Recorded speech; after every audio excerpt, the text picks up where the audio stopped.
Hoy vamos a llegar justo a la mitad del libro.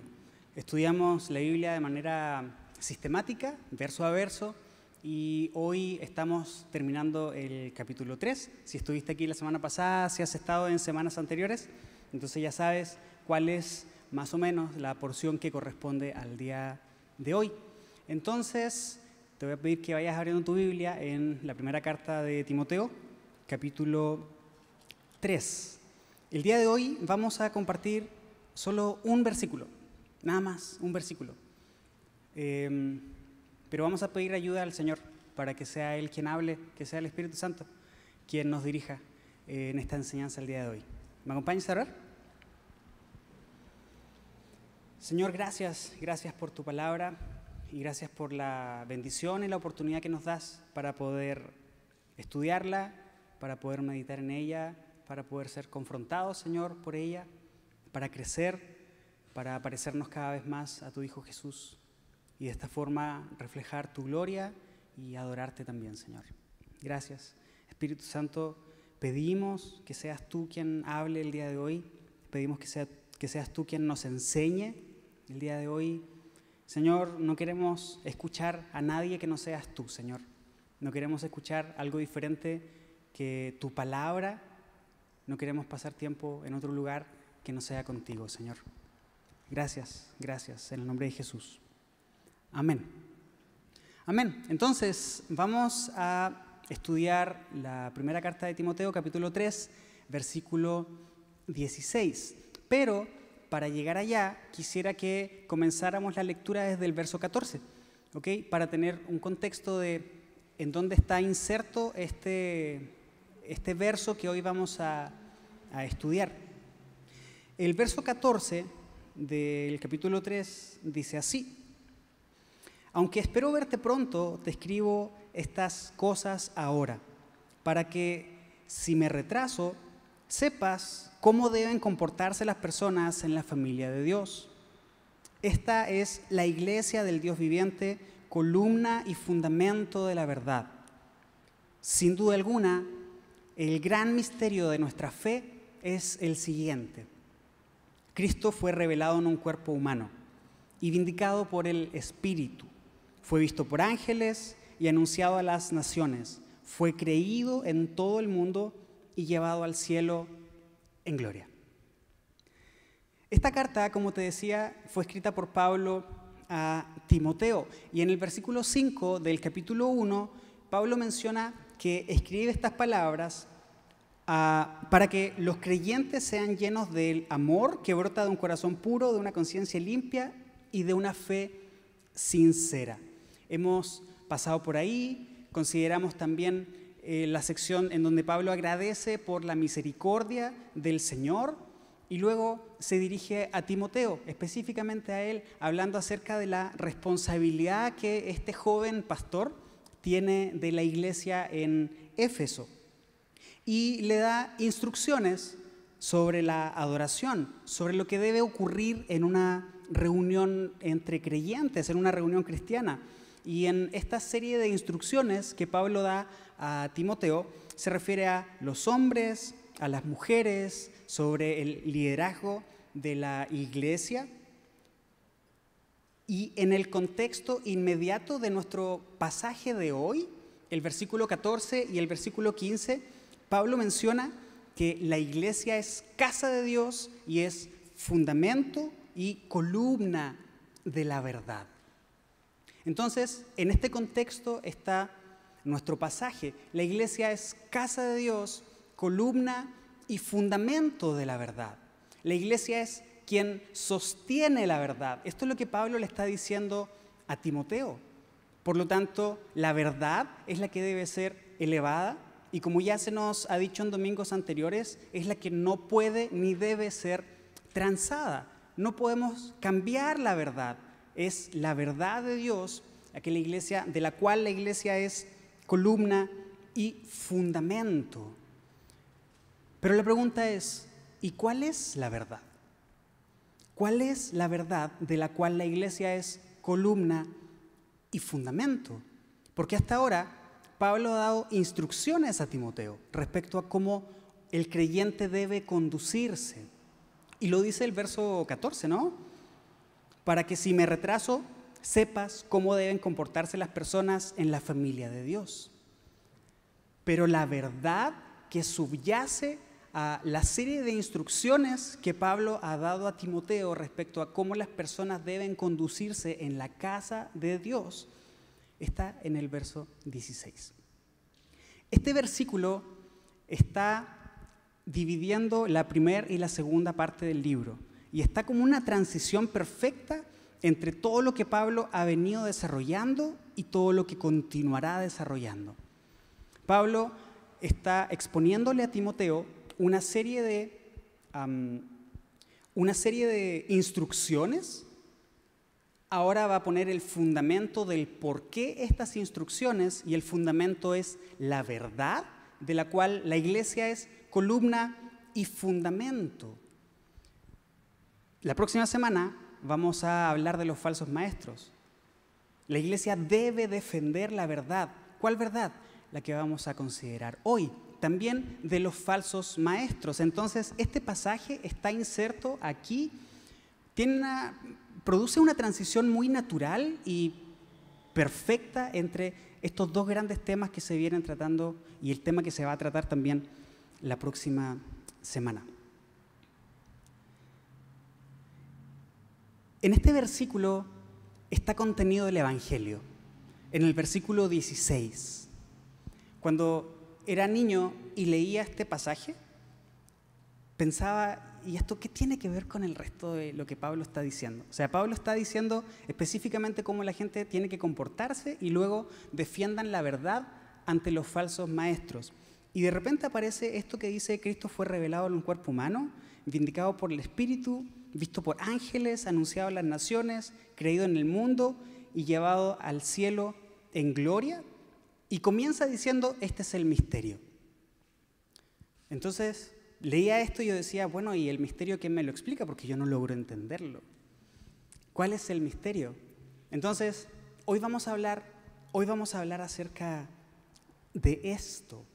La primera afirmación que Pablo dice es, sin duda alguna, el gran misterio de nuestra fe es el siguiente. ¿A qué se refiere Pablo cuando habla del misterio? Primero, no se refiere a nada esotérico, no se refiere a nada místico, no se refiere a algo que solamente está reservado para algunos pocos intelectuales que tienen la capacidad o que han pasado por una serie de estudios para poder entender de qué se trata el misterio. El concepto de misterio, Pablo lo desarrolla para hacer referencia a algo que viene por revelación directa de Dios hacia el hombre. El misterio es algo que solamente Dios revela. ¿A quién? A quien se ha entregado y se ha rendido completamente a Él. ¿Te acuerdas cuando Jesús le pregunta a los discípulos, ¿quién dice la gente que soy? Y les dan un montón de opciones, ¿no? De todo lo que la gente estaba diciendo acerca de Jesús, de quién era Él. Y luego Jesús les pregunta, ¿y ustedes quién dicen que soy? Y Pedro sale a dar respuesta, ¿no? Y en Mateo 16, 17 se menciona qué es lo que Jesús le dijo a Pedro. Pedro dice, tú eres el Cristo, el Hijo del Dios viviente. Y Jesús le dice en Mateo capítulo 16, versículo 17, Jesús respondió, bendito eres, Simón, hijo de Juan, porque mi Padre que está en el cielo te lo ha revelado. No lo aprendiste de ningún ser humano. Este es el misterio revelado únicamente por el Espíritu Santo, por Dios al corazón. Entonces, en este contexto es que Pablo comienza diciendo, el gran misterio de nuestra fe. Es decir, algo que viene por revelación directa de Dios para nosotros, de Dios hacia nosotros. En la versión Reina Valera, este versículo dice, e indiscutiblemente grande es el misterio de la piedad. comienza de esta manera, e indiscutiblemente. La NTV comienza diciendo sin duda alguna. Pablo está diciendo, esto no está sujeto a evaluación y cuestionamiento. Esto está fuera de toda duda. Esto está fuera de toda discusión. El gran misterio de la piedad. Si te das cuenta, hay diferencia en palabras. En la NTV dice el gran misterio de la fe. La Reina Valera dice el gran misterio de la piedad. El texto original usa la palabra eusebeia. Eusebeia se traduce como piedad. Entonces la Reina Valera tiene una traducción más cercana a la versión original. ¿Qué significa la piedad? ¿Qué es el misterio de la piedad? La piedad es devoción a Dios que resulta en una vida que es agradable a Él. Eso es piedad. El misterio de la piedad, entonces, hace referencia al misterio de una vida en devoción a Dios, una vida en dedicación a Dios que trae como consecuencia una vida que le agrada a Dios.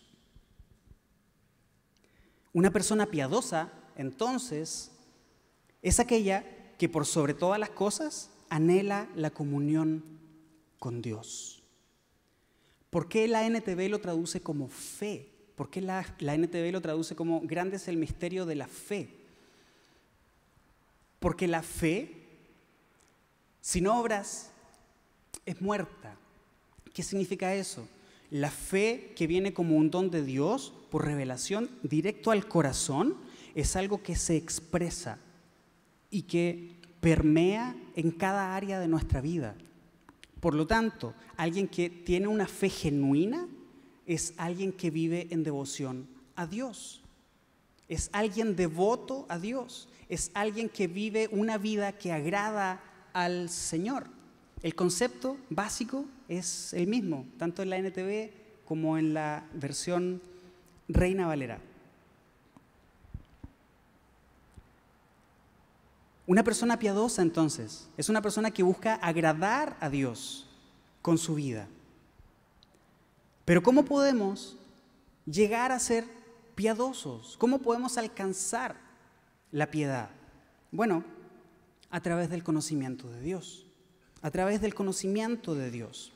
Cuando tú y yo llegamos al conocimiento de Dios por obra de Dios en nosotros, una de las primeras cosas que pasan es que nos damos cuenta de la perversión que hay en nuestra vida y de la santificación, la santidad enorme e infinita del Señor. Y este contraste abismal entre nosotros, seres infinitos, pecadores, utilizando las palabras de Pablo en Romanos, depravados respecto a Dios, perfectamente santo, perfectamente justo, perfectamente eterno. Esa es una de las primeras cosas que se nos revelan a nosotros cuando venimos al conocimiento de Dios. Que todos nosotros somos pecadores, que todos nosotros necesitamos al Señor para nuestra salvación. Y esto debe traer como consecuencia una necesidad y un deseo de Dios. ¿Por qué?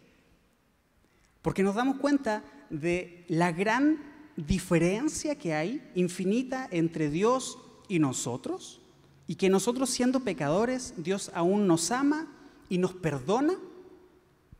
La consecuencia de esto es querer vivir una vida entregada al Señor, querer una vida que anhela estar en la presencia del Señor, querer desarrollar una vida piadosa, querer desarrollar una vida en devoción al Señor.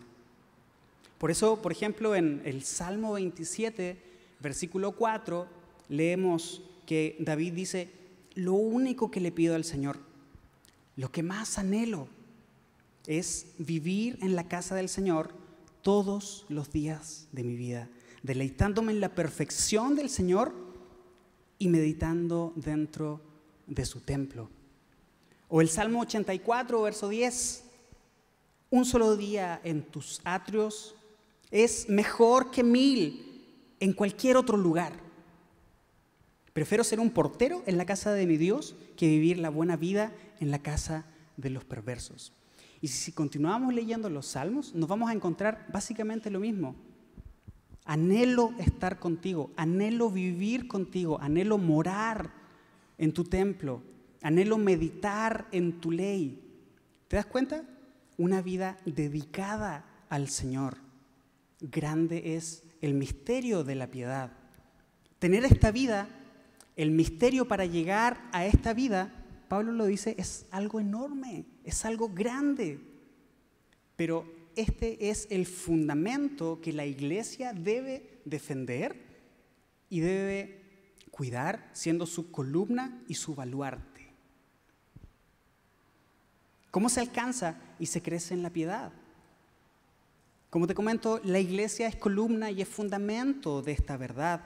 Por lo tanto, nadie puede ser piadoso hasta no conocer el mensaje del Evangelio.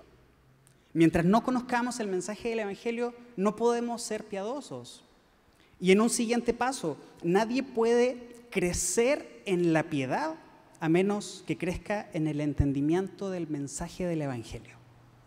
Es decir, la única forma de desarrollar una vida devota al Señor es creciendo en el entendimiento del mensaje del Evangelio. Por eso comenzaba diciendo, este verso 16 es un resumen inspirado y magistral que hace el apóstol Pablo sobre el Evangelio.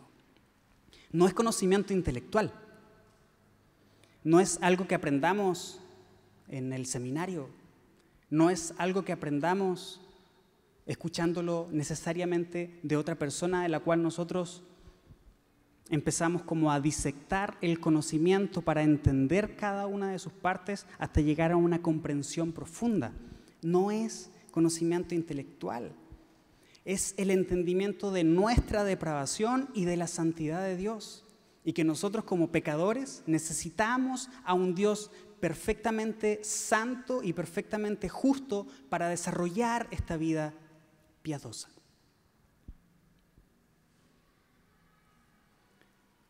Pablo va a desarrollar esta realidad, esta verdad de que la piedad no es una idea, de que la piedad es una persona, de que el misterio de la piedad se encarnó en un hombre, Cristo Jesús, nuestro Señor.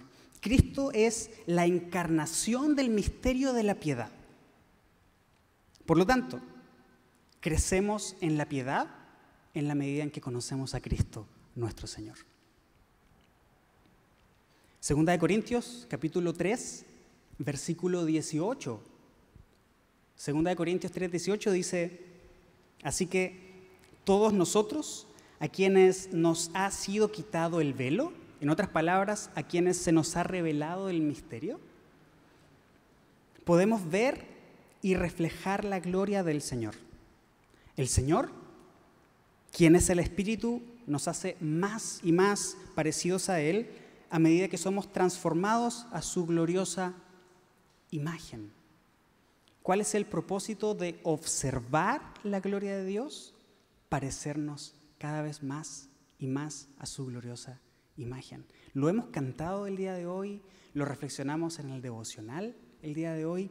Todo lo que hemos hecho hoy apunta hacia allá.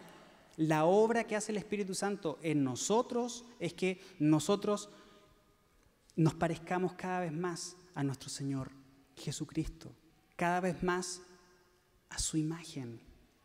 ¿Cómo conseguimos esto? Observando la gloria del Señor, pasando tiempo con Él. ¿Te ha pasado que pasas tanto tiempo con alguien que te empiezas a parecer a esa persona? No sé si tienes en mente tal vez algún matrimonio de años en los que tanto el hombre como la mujer empiezan a tener las mismas expresiones, incluso las mismas palabras, para bien o para mal, pero se empiezan a parecer, ¿no?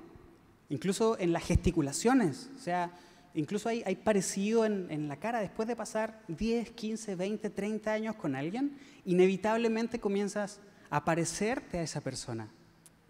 Mientras más tiempo pasamos con el Señor, más nos parecemos a Él. Y aquí hay algo interesante, y es que Cristo no solamente vino a salvarnos. Generalmente, cuando pensamos en el Evangelio, cuando pensamos en el cristianismo, pensamos en la salvación que viene de Dios y punto. Cristo no solamente vino a salvarnos, Cristo vino a restaurar su imagen en nosotros. ¿Cómo se restaura esa imagen en nosotros? Pasando tiempo con el Señor y a través de la obra que hace el Espíritu Santo para que cada día nos parezcamos más y más y más a Él. Grande es el misterio de la piedad o el misterio de nuestra fe. Entonces ahora Pablo va a desarrollar cuál es este misterio. Y es aquí en donde hace el resumen del Evangelio. Pablo dice: Cristo fue revelado en un cuerpo humano y vindicado por el Espíritu. Fue visto por ángeles y anunciado a las naciones. Fue creído en todo el mundo y llevado al cielo en gloria. Hay muchas personas que creen que esta sección del verso 16 corresponde a un himno que cantaban los cristianos de la iglesia primitiva. Así como Filipenses 2, haya pues en ustedes el mismo sentir que hubo en Cristo Jesús, el cual siendo en forma de Dios no estimó el ser igual a Dios como cosa que aferrarse, sino que se despojó a sí mismo, tomando forma de siervo, condición de hombre, y haciéndose obediente hasta la muerte de cruz. Esto también. Hay algunas personas que consideran que esto es parte de un himno que cantaba la iglesia primitiva en sus primeros días y que Pablo toma y que ubica aquí y le da este carácter de inspiración.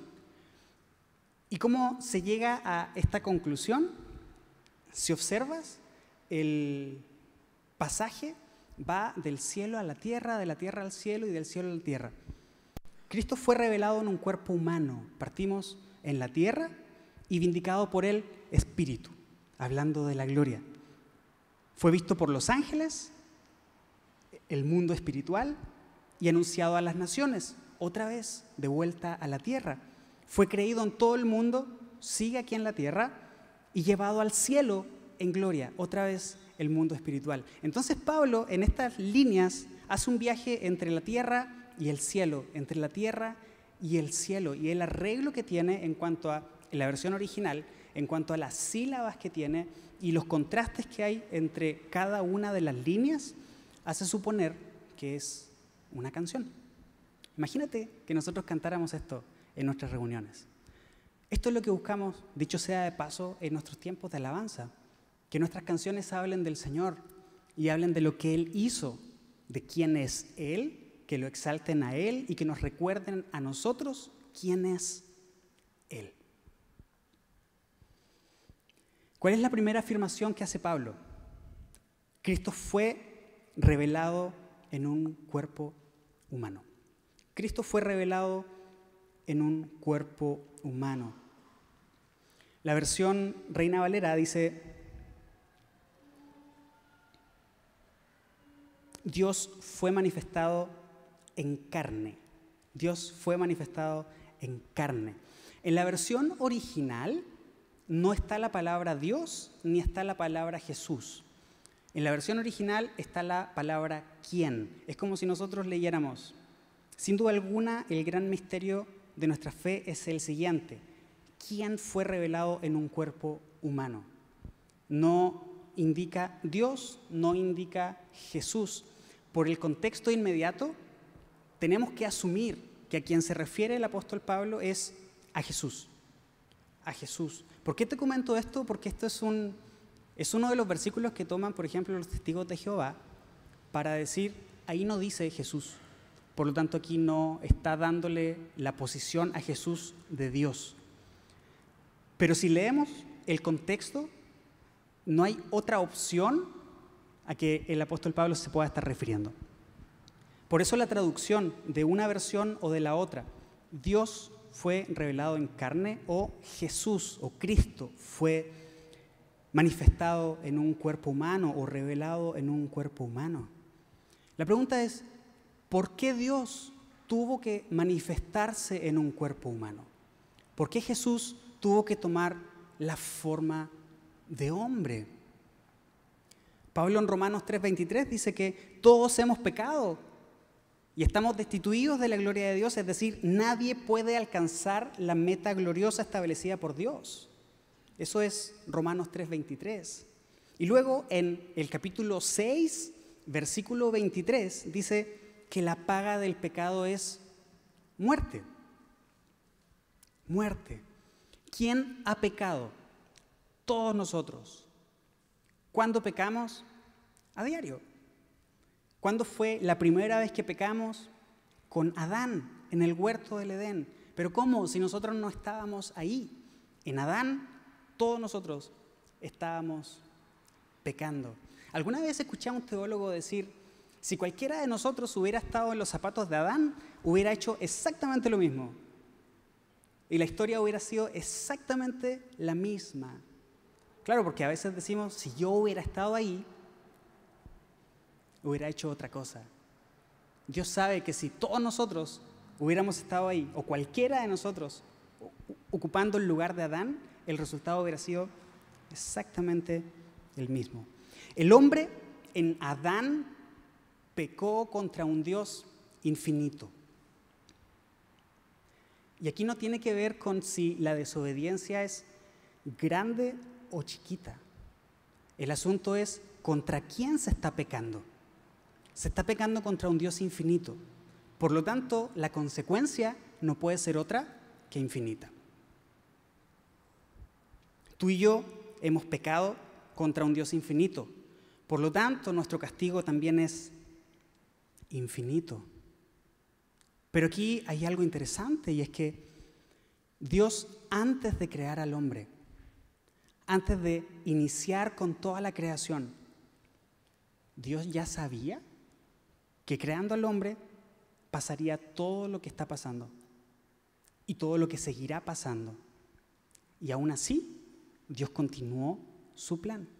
Eso significa que desde la eternidad, antes de iniciar la creación, Dios ya sabía que su Hijo Jesús tendría que morir por nuestros pecados. Jesús, el Hijo de Dios, la segunda persona de la Trinidad, desde la eternidad sabía, el Padre lo sabía, el Espíritu Santo lo sabía, que el hombre a quien estaban por crear iba a pecar y que el precio del rescate por ese hombre pecador era la vida de nuestro Señor Jesucristo. En Juan capítulo 1 puedes leer varias observaciones que se hacen y afirmaciones que se hacen sobre Cristo. En el principio ya existía la palabra, el verbo, Cristo. Jesús es Dios, igual que el Padre, igual que el Hijo. El verso 14 dice, y este verbo, este hombre, se hizo carne, se hizo hombre y habitó entre nosotros. Jesús está íntimamente ligado al Padre desde la eternidad a lo largo de toda la historia. El Señor sabía que no había otra manera en que el hombre fuera salvado si no era a través de la muerte de su Hijo, Jesús. ¿Por qué Dios no inventó otro plan? ¿Por qué Dios no dijo, bueno, hasta aquí llegamos, no resultó, entonces delete y empezamos otra vez? Así como cuando el programa no funciona y queda a la mitad y empieza como queda el loop ahí dando vueltas y no avanza. Bueno, pues la vieja confiable, apagamos y reiniciamos, ¿no? Y aquí no ha pasado nada. Dios sabía que la única forma de salvar al hombre era a través de Jesús. ¿Por qué? Porque pecamos contra un Dios infinito y no hay nadie más infinito que Dios para poder salvarnos. La única forma de ser salvados era a través de Jesús. Solo Cristo en carne podía morir por nosotros al llevar una vida perfecta y solo en su naturaleza infinita, divina, podía saldar la deuda infinita que teníamos con Dios.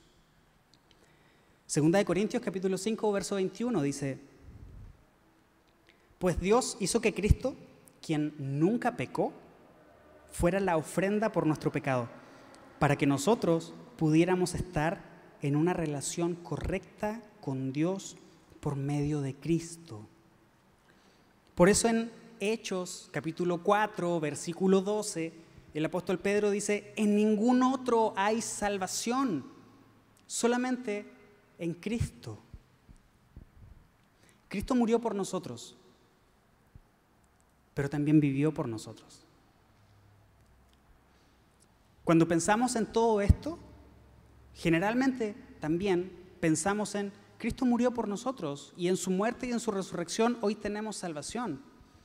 Pero su muerte no habría tenido ningún sentido si su vida no hubiera sido una vida perfecta. Es decir, Jesús no solamente murió por nosotros, sino que Él también vivió una vida perfecta por nosotros. De esa manera, nosotros podemos hoy ser justificados ante Dios en su vida perfecta. En Él, nosotros hoy también somos justos ante Dios. De esa forma, la ira de Dios, una ira infinita y eterna, se ve satisfecha en Cristo Jesús, nuestro Señor y Salvador. Entonces, Pablo le está diciendo a Timoteo: Cristo fue revelado en un cuerpo humano.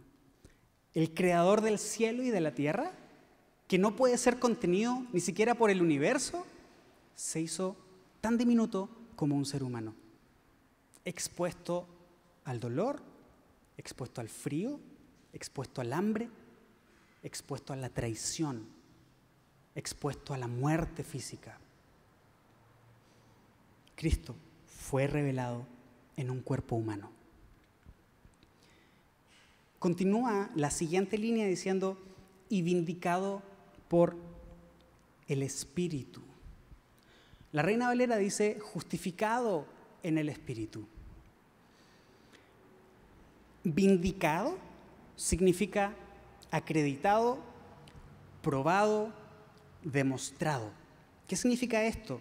Que la deidad de Jesús fue vindicada, fue acreditada, fue probada, fue demostrada a través de los milagros que realizó y a través de su resurrección.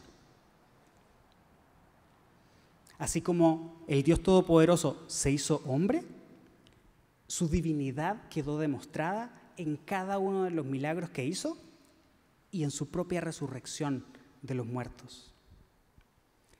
Juan capítulo 5, verso 36 dice: pero yo tengo un testigo aún más importante que Juan, mis enseñanzas y mis milagros. El Padre me dio estas obras para que yo las realizara y ellas prueban que me envió.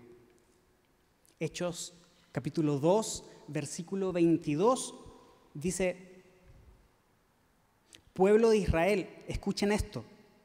Jesús de Nazaret fue un hombre acreditado por Dios ante ustedes con milagros, con señales y prodigios. Romanos capítulo 1, versos 3 y 4 dice: la buena noticia, el Evangelio, trata de su Hijo, del Hijo de Dios, de Jesús. En su vida terrenal, Él fue descendiente de David, se encarnó, se hizo hombre y quedó demostrado que era el Hijo de Dios cuando fue resucitado de los muertos mediante el poder del Espíritu Santo. ¿Te das cuenta que lo que Pablo le está diciendo a Timoteo es: el Jesús a quien servimos es Dios que se hizo hombre, pero que nunca perdió su divinidad? Jesús es Dios y eso quedó demostrado en los milagros y en su resurrección. La resurrección fue el sello de Dios que decía: este es mi Hijo amado en quien tengo complacencia. Frente a la noticia de que Jesús se hizo hombre, que habitó entre nosotros, pero que nunca dejó de ser Dios, que vivió una vida perfecta de obediencia al Padre. Y en esa vida perfecta, hoy tú y yo somos justificados y podemos tener paz para con Dios a través de nuestro Señor Jesucristo. ¿Qué noticia es el Evangelio del Señor? Continúa el apóstol diciendo, fue visto por los ángeles y anunciado a las naciones. Fue visto por los ángeles y anunciado a las naciones. La obra redentora de Cristo fue proclamada universalmente.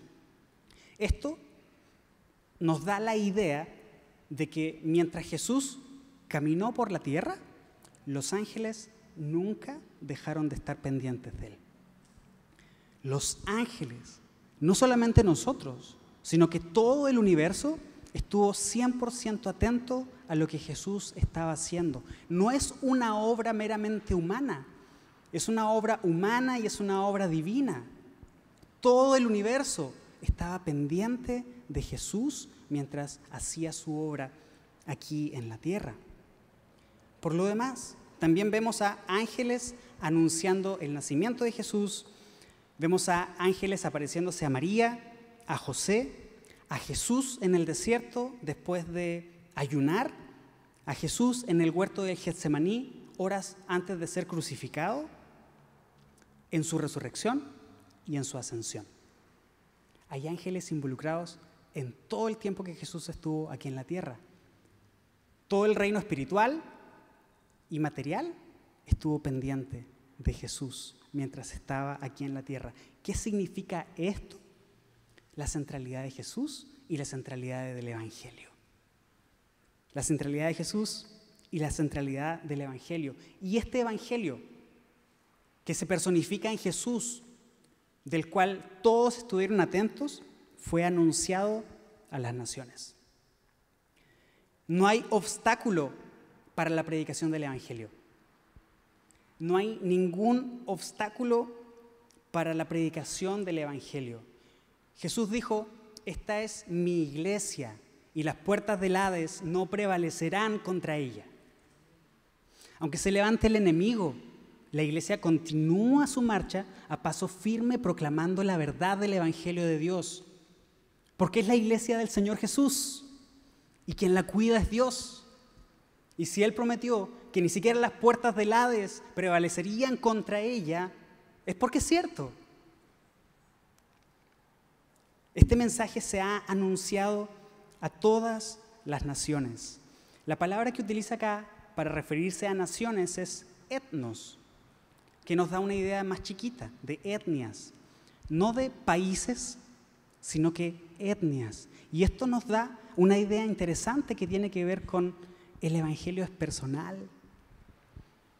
El Evangelio es para todo el mundo, pero Dios también está preocupado que todos, incluso las etnias más alejadas en el planeta, lleguen al conocimiento de la gloria del Señor. Primera de Corintios capítulo 1, verso 21 dice, pues ya que en la sabiduría de Dios, el mundo no conoció a Dios mediante la sabiduría, agradó a Dios salvar a los creyentes por la locura de la predicación. Agradó a Dios salvar a los creyentes por la locura de la predicación del Evangelio. Este es el Evangelio anunciado a las naciones a través de la locura de la predicación. Termina el apóstol Pablo diciendo que Cristo fue creído en todo el mundo y llevado al cielo en gloria. Jesús, Cristo hecho hombre, ha sido creído a pesar de Satanás, ha sido creído a pesar del corazón duro de quienes escuchan su mensaje, ha sido creído a pesar de los errores de los emisarios que llevan su mensaje.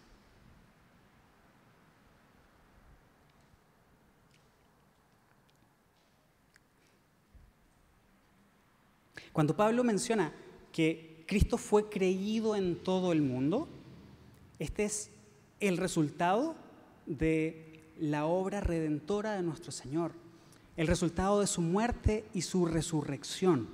Por eso Isaías, capítulo 53, versículo 11, dice que cuando Jesús vea todo lo que se logró mediante su angustia en la cruz, quedará satisfecho. La versión Reina Valera dice, verá el fruto de su aflicción y quedará satisfecho. ¿Cuál fue su aflicción? La cruz del Calvario, una vida en limitación humana y la cruz del Calvario. Pero cuando vea el fruto de esa aflicción, quedará satisfecho.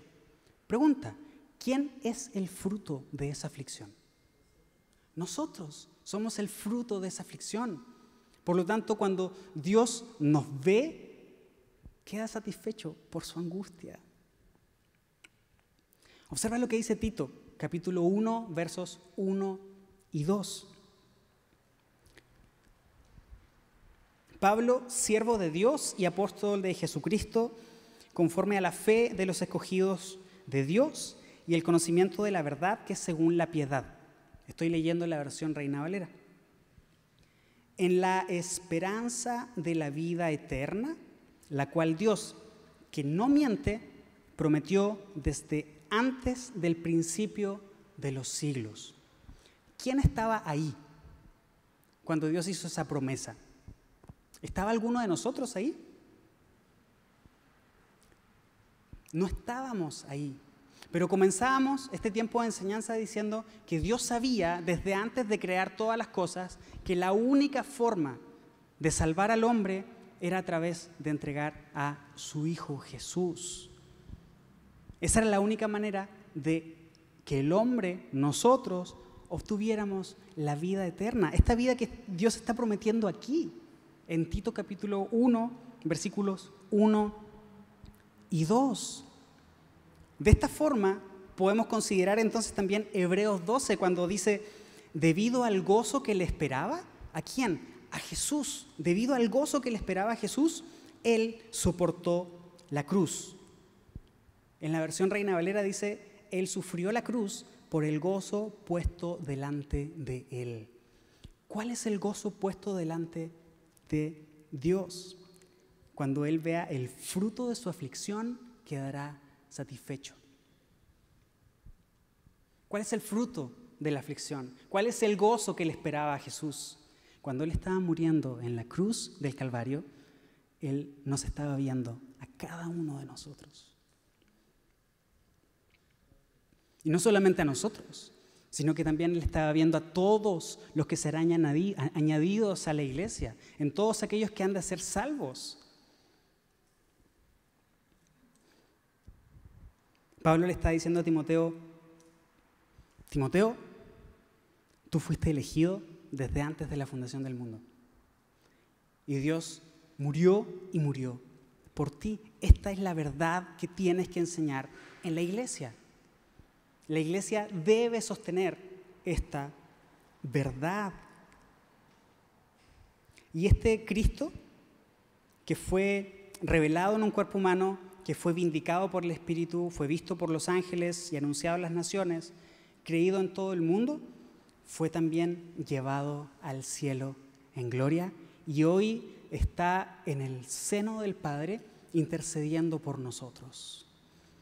De esta manera, no tenemos un sumo sacerdote que no pueda compadecerse de nuestras necesidades, sino aquel que es capaz de entendernos en todo, porque fue tentado en todo, igual que tú, igual que yo, pero sin pecado.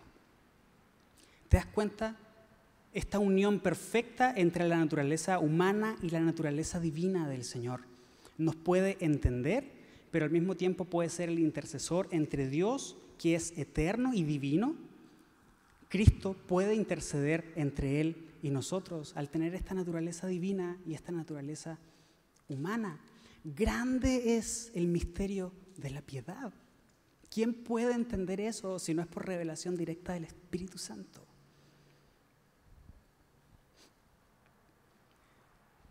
Pablo le dice a Timoteo, defiende esta verdad. Esta es la verdad de la cual la iglesia es columna y fundamento. El Evangelio de Dios, Jesús mismo encarnado, Él es la verdad que la iglesia debe defender. Y en estas pocas líneas hay muchos temas que son muy profundos. El Dios Trino está involucrado en la redención del hombre. ¿Quién reveló a Cristo? ¿Quién prometió en la eternidad la salvación y la vida eterna para el hombre? El Padre. ¿Quién vino a morir por nosotros? Jesús. ¿Quién vindicó a Jesús? El Espíritu Santo. La Trinidad está activa en la redención del hombre. Pablo le está diciendo con todo esto a Timoteo que Dios es inalcanzable para el intelecto humano, pero es alcanzable a través de Jesús. Pablo le está diciendo a Timoteo que es Dios quien toma la iniciativa en la redención del hombre. No es el hombre quien decide buscar a Dios, es Dios quien da el primer paso en esta relación que Él quiere restablecer con nosotros. Pablo le está enseñando a Timoteo en estas líneas que el Dios de este pasaje es dueño de la muerte, que demostró que es el creador del universo y el único poder de impartir vida y por consiguiente la vida eterna. Pablo le está diciendo a Timoteo que la salvación no solo está disponible para los judíos, sino para todo el mundo. Pablo le está diciendo a Timoteo que Dios establece que la salvación del hombre es por medio de la fe en Cristo. Solo por fe, solo por gracia. Pablo le está diciendo a Timoteo que Dios es magnificado y glorificado al ser creído en el mundo. También le está diciendo que Dios se manifestó al hombre a su semejanza, en una tierra contaminada por el pecado, sin embargo, que retornó a la gloria porque Él es el Dios de gloria. Este gran misterio de la piedad es lo que la iglesia debe defender.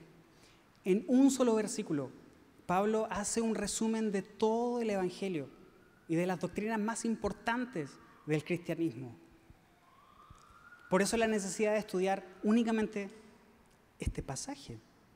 Ahora, ¿cómo aplicamos esto a nuestra vida? Porque si queda únicamente en conocimiento, no tiene ningún sentido. Si esto no baja al corazón y produce una respuesta, o más bien nos invita a responder, si eso no ocurre, entonces esto pierde sentido. Permítame preguntarte algo. Cuando Dios te reveló este misterio, cuando Dios quitó el velo de tus ojos, cuando Dios te hizo entender que solamente en Él encuentras salvación, ¿esto produjo agradecimiento en ti? ¿Agradecimiento por conocer la verdad del Evangelio? ¿Agradecimiento por abrir tu entendimiento?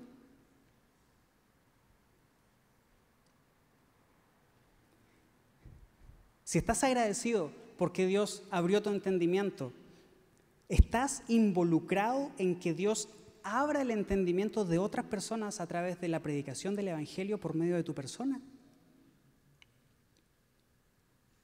Porque si muestro agradecimiento porque Dios me abrió los ojos, entonces debo también estar involucrado en que otras personas conozcan al Señor a través de la predicación del Evangelio. Entonces, ¿estoy involucrado en esto? Hace un rato decíamos que Dios murió por nosotros no solo para salvarnos, sino que también para restaurar la imagen de Jesús en nosotros. Entonces, ¿qué tanto te estás pareciendo a Jesús día a día? Y esto puede sonar un poco abstracto en cuanto a ¿y cómo sé si me estoy pareciendo a Jesús o no? Bueno, en Gálatas aparece el fruto del Espíritu: amor, gozo, paz, paciencia, benignidad, bondad, fe, mansedumbre. Eso es el carácter de Cristo. El fruto del Espíritu es el carácter de Cristo. Entonces, la pregunta es, ¿Estás mostrando el carácter de Cristo cada día más? ¿Estás mostrando el fruto del Espíritu? Y puede ser un poco engañoso que cada uno de nosotros conteste esto. Creo que sería algo bueno preguntarle a quién vive contigo. Tu esposo, tu esposa, tus hijos, tus padres, tus compañeros de trabajo tal vez, tus compañeros de colegio, de universidad. ¿Estamos mostrando el fruto del Espíritu? ¿Estamos creciendo en el conocimiento de Dios? ¿En la comprensión de las doctrinas de la palabra de Dios? Porque una vida piadosa, una vida devota al Señor, se consigue a través del conocimiento de Cristo. Entonces, ¿estamos creciendo en ese conocimiento? ¿Cómo están tus tiempos devocionales? ¿Cómo están tus tiempos de estudio de la palabra del Señor? ¿Cómo están tus tiempos con Cristo en oración?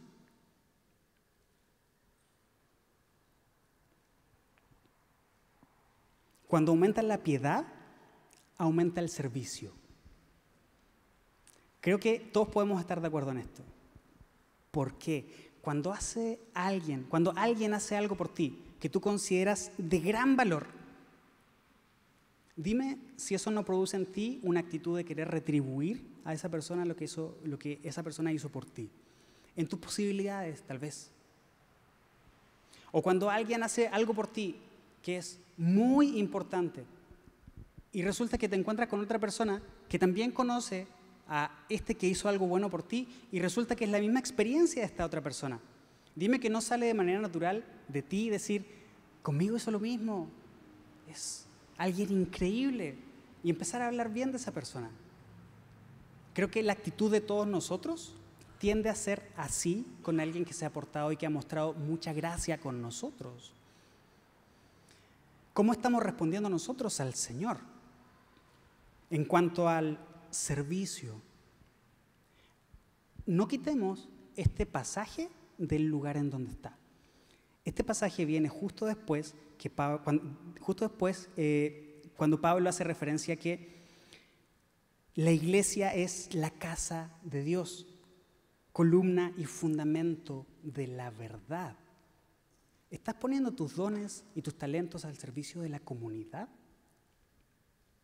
Y cuando digo al servicio de la comunidad, no quiero limitarlo aquí a las 4 paredes que tenemos y solamente el domingo, porque la iglesia se hace de lunes a domingo. La iglesia se hace también por fuera. Pero, ¿eres miembro de la iglesia? Permítame preguntarlo de esa manera. ¿Eres miembro de la iglesia? Y cuando digo miembro, para quienes saben y quienes no saben también, lo comento, aquí en Semilla nosotros no tenemos este sistema de membresía en cuanto a tener libros de registro con cada uno de los miembros. Algunas congregaciones sí lo tienen. Nosotros no. No significa que esté bien o esté mal, simplemente hemos optado de esa manera.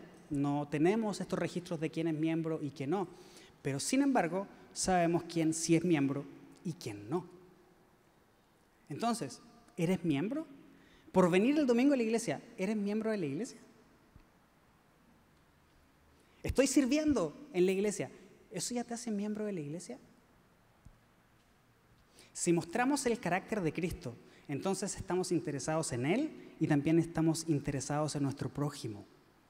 Yo me inserto a la iglesia como miembro de la iglesia cuando me someto al diseño que Dios tiene para la iglesia, en cuanto al liderazgo, en cuanto al funcionamiento, en cuanto a cada uno de los aspectos de la congregación. No puedo divorciar mi relación con el Señor y mi relación con la iglesia. No puedo tomar la postura de, Señor, tú y yo contra el mundo. Yo sé que nada me faltará porque estoy contigo. No me importa la iglesia. No podemos tomar esa postura. ¿Por qué no? Porque la iglesia es columna y baluarte de la verdad. Nosotros somos parte de la iglesia. ¿Cómo podemos decir amar al Señor si no amamos su cuerpo? Con esto no estoy diciendo, ven todos los días, participa en cada una de las actividades. No estoy diciendo esto. Pero déjame darte un dato. Tenemos aproximadamente un 30% de servidores en la congregación. Aproximadamente un 30%. Estamos por sobre lo que corresponde a la mayoría de las congregaciones que están entre un 10 y un 15%. Nosotros tenemos un 30% y damos gracias al Señor por eso. Pero ¿y el otro 70%? Entonces, cuando hablamos de quién es la iglesia, nosotros pensamos en los servidores. Inmediatamente pensamos en los servidores. Pero aún así, ¿estamos permitiendo que Dios trabaje en nosotros en cuanto a formar la imagen de Cristo en nosotros?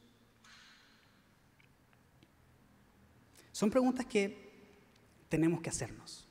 Son preguntas que tenemos que responder. Pablo le dice esto a Timoteo y nos lo dice a nosotros el día de hoy. Esta es la verdad que la iglesia como institución debe sostener. Y esta es la verdad que cada uno de nosotros debe también sostener. Es una realidad objetiva. ¿Te das cuenta que Pablo empieza a hablar de que Jesús fue revelado en un cuerpo humano? Fue vindicado, fue visto por los ángeles, anunciado a las naciones, creído en todo el mundo y llevado al cielo en gloria. Son realidades objetivas que tú y yo podemos evaluar. No son realidades medibles con la emoción y con el sentimiento. Son realidades objetivas, de las cuales el enemigo trata de desviarnos. Sutilmente, pero trata de hacerlo. Quisiera terminar leyendo una porción de una de las cartas que le escribe el diablo a su sobrino. Este es un libro de C.S. Lewis que se llama Las cartas de Screwtape. Screwtape, en el mundo de C.S. Lewis, de este libro, C.S. Lewis, para quien no lo conoce, es el escritor de las Crónicas de Narnia y algunos otros libros famosos como Mero Cristianismo. Es un escritor muy famoso, es un cristiano también defensor de la fe. Fue un cristiano defensor de la fe porque ya murió. Este hombre, entre todos sus libros, escribió uno que se llama Cartas de Screwtape. Screwtape es un demonio que tiene un sobrino. Entonces, este demonio le escribe a su sobrino para darle tips de cómo desviar al hombre al que está tentando. En el mundo de C.S. Lewis, ese es el trasfondo de esto. Tú dices, oye, pero eso ¿qué tiene de cristiano, no? ¿Qué tiene de cristiano eso? Hablar de que un demonio le da consejos a su sobrino. Bueno, C.S. Lewis inventa todo un mundo en el cual aborda temas que son cristianos y que son muy importantes. Entonces, permíteme leer una fracción de la carta número 12 que este Screwtape le escribe a su sobrino que se llama Orugario. Recuerda, es un demonio escribiéndole a su demonio en contra de un paciente que es un humano a quien está tentando. Por lo tanto, cuando habla del enemigo, obviamente se refiere a Dios. Mi querido Orugario, evidentemente estás haciendo espléndidos progresos. Mi único temor es que al intentar meter prisa al paciente, al humano, le despiertes y se dé cuenta de su verdadera situación. Porque tú y yo, que vemos esa situación tal como es realmente, no debemos olvidar nunca cuán diferente debe parecerle a él. Nosotros sabemos que hemos introducido en su trayectoria un cambio de dirección que le está alejando ya de su órbita alrededor del enemigo, es decir, de Dios. Pero hay que hacer que él se imagine que todas las decisiones que han producido este cambio de trayectoria son triviales. No se le debe permitir sospechar que ahora está, por lentamente que sea, alejándose del sol en una dirección que lo conducirá al frío y a las tinieblas del vacío absoluto.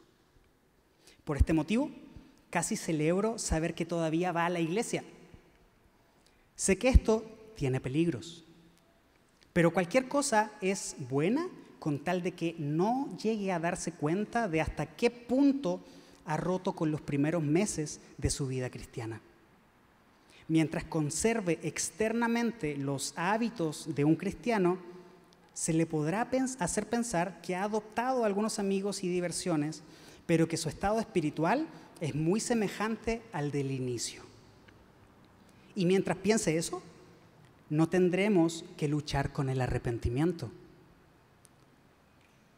por un pecado definido y plenamente reconocido, sino solo con la vaga, aunque incómoda, sensación de que no se ha portado muy bien últimamente.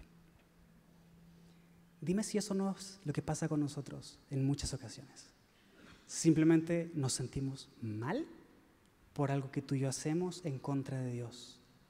Y no caemos rendidos a sus pies pidiendo perdón y en arrepentimiento. Satanás va a hacer todo lo que está en sus manos para desviarnos del plan de Dios, para desviarnos como iglesia de nuestra labor, que es ser columna y fundamento de la verdad.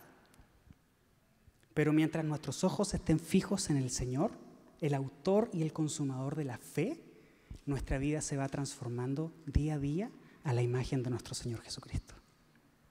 No quitemos los ojos del Señor, no quitemos los ojos de la verdad del Evangelio. Profundicemos en nuestra relación con Él y en el conocimiento del Señor. ¿Oramos? Señor, gracias por tu palabra.